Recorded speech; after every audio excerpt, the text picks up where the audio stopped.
cases of rape and gender-based. It is extraordinary that all of a sudden, from receiving 2,000 refugees a day, the numbers drop to close to zero, to have 5 or 9 a day. Something is happening there. We hear the sounds of fighting very close on the other side. Anything that can be done about it? Or are they just being caught up in fighting?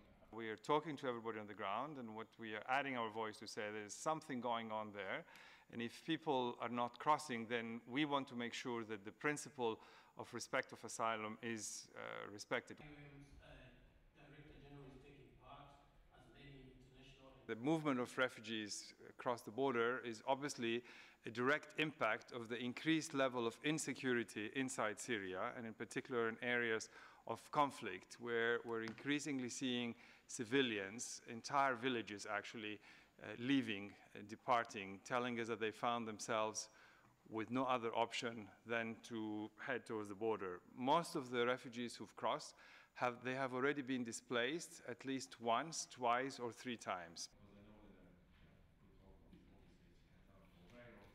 We are at a point where the needs outnumber by far the actual resources we have available to respond to these needs.